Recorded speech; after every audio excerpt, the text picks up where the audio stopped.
नमस्कार दोस्तों, मैं हूं सुरजीत श्याम और आप देख रहे हैं वर्कर वॉइस .in। दोस्तों, आप में से जो लोग भी दिल्ली राज्य के अंदर प्राइवेट कर्मचारी के रूप में, मजदूर के रूप में काम करते हैं तो खुश हो जाइए, आपका न्यूनतम वेतन बढ़ा दिया गया है। जैसा कि आज के विभिन्न अखबारों में आपको खबर मिल चुकी होगी, लेकिन जो मैं जानकारी आपको देने जा रहा हूं शायद आप में से बहुत सारे लोग जानते भी होंगे और बहुत सारे लोग नहीं भी जानते होंगे।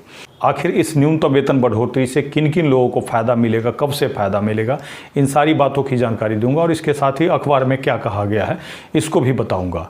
अलग अलग कैटेगरी में क्या न्यूनतम वेतन है और इसके साथ नोटिफिकेशन का कॉपी आपको कहां से मिलेगा।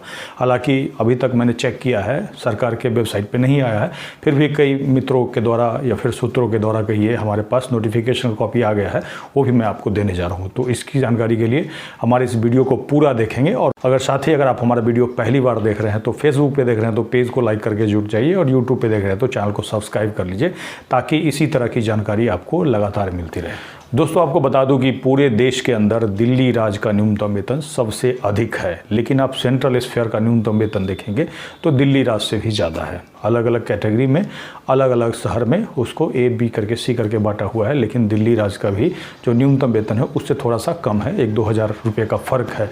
और ये फ़र्क भी कब हुआ है, जब आपका महंगाई भत्ता बढ़ने लगा है। और आज मैं आपको जो महंगाई भत्ते बढ़ने की जानकारी दे रहा हूँ अप्रैल 2023 वाला, आपको बता दूं कि दिल्ली सरकार के द्वारा सुप्रीम कोर्ट के आदेश के बाद 39% आपका न्यूनतम वेतन बढ़ोतरी का आदेश दिया गया था, जिसके बाद न्यूनतम वेतन अधिनियम 1948 के हिसाब से हर साल 2 बार आपका महंगाई भत्ता का नोटिफिकेशन जारी होना चाहिए। एक तो 1 अप्रैल से लागू होगा और दूसरा 1 अक्टूबर से। इस तरह आपका हर साल न्यूनतम वेतन में ऐड होते रहता है, जिससे आपकी कुछ न कुछ सैलरी बढ़ते रहती है।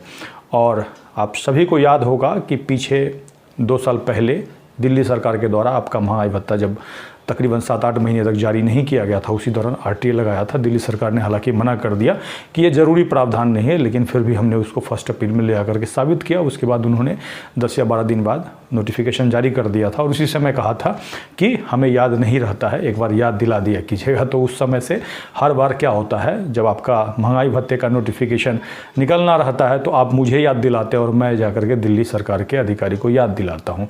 और ऐसा ही कुछ याद मैंने 13 अप्रैल को दिलाया था। हालांकि उनकी तरफ से फ़ोन कट कर दिया गया, फिर मैंने उनको मैसेज भेज दिया था, स्क्रीन पे आप देख सकते हैं, और उम्मीद जताया था कि 7 दिन के अंदर आपका आ जाना चाहिए। तो 13 तारीख के बाद 7 दिन के अंदर आ गया। 20 अप्रैल को ये जारी कर दिया गया है। अलग अलग कैटेगरी में क्या न्यूनतम वेतन होगा, उससे पहले मैं आपको अखबार का एक स्क्रीन पे कटिंग दिखाना चाहता हूं, जिसमें कि ये जो अखबार है हमारा नवभारत टाइम्स है। हालांकि मैं हिंदुस्तान और दैनिक जागरण नहीं लेता हूं।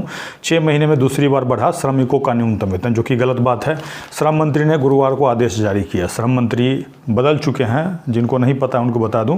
राजकुमार आनंद अभी नए श्रम मंत्री है दिल्ली के। मनीष सिसोदिया जी के जेल जाने के बाद इन्होंने पदभार संभाला और उन्होंने कहा है कि 500 रुपये हमने बढ़ाया है, और उसके बाद इसमें यह लिखा हुआ है कि न्यूनतम वेतन बढ़ा है, जबकि महंगाई भत्ता ऐड हुआ है। तो आइए हम सीधे जान लेते हैं कि आपका न्यूनतम वेतन यानी कि महंगाई भत्ता ऐड होने के बाद 1 अप्रैल 2023 से कितना हो जाएगा।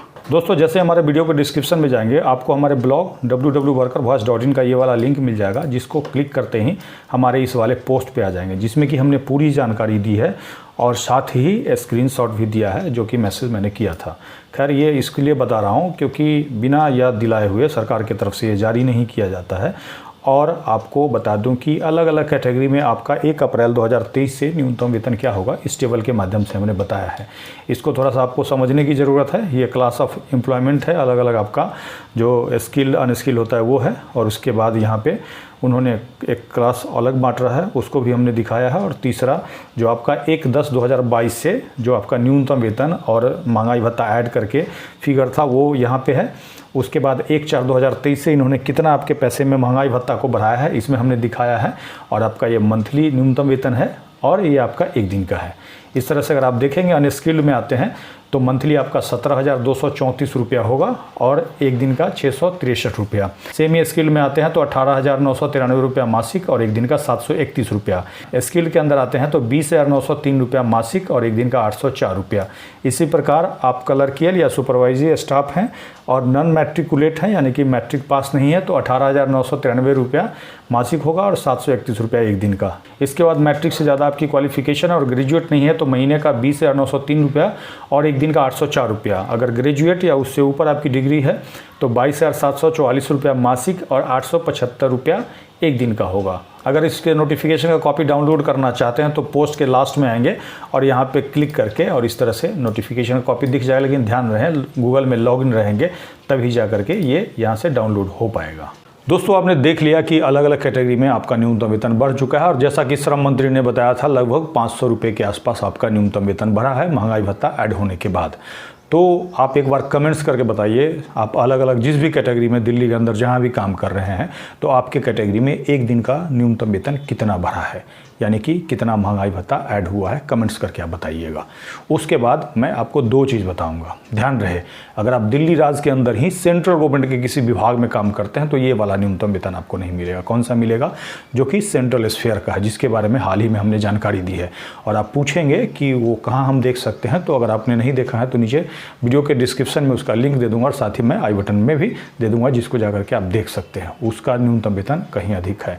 तो पूछेंगे वो किनको मिलेगा, तो आप सेंट्रल गवर्नमेंट का कोई विभाग हो गया, जैसे रेलवे हो गया, पोस्ट ऑफिस हो गया, एम्स हो गया, सीबीएसई हो गया, आईआरसीटीसी हो गया, उसके बाद भी केंद्रीय जितना भी मंत्रालय है, जैसे कृषि मंत्रालय हो गया और भी कोई मंत्रालय होगा जो कि दिल्ली के अंदर स्थित होगा। हालांकि पूरे देश के लिए वो होता है, लेकिन यहाँ पे चूंकि दिल्ली की जानकारी दे रहा हूँ इसलिए दिल्ली के बारे में बता रहा हूँ। तो आपको वो वाला मिलेगा, क्योंकि न्यूनतम वेतन अधिनियम के हिसाब से और दिल्ली हाईकोर्ट का भी एक आदेश था जिसकी जानकारी हमने पहले दी थी, दोनों में से जो ज़्यादा होगा वो आपको मिलेगा।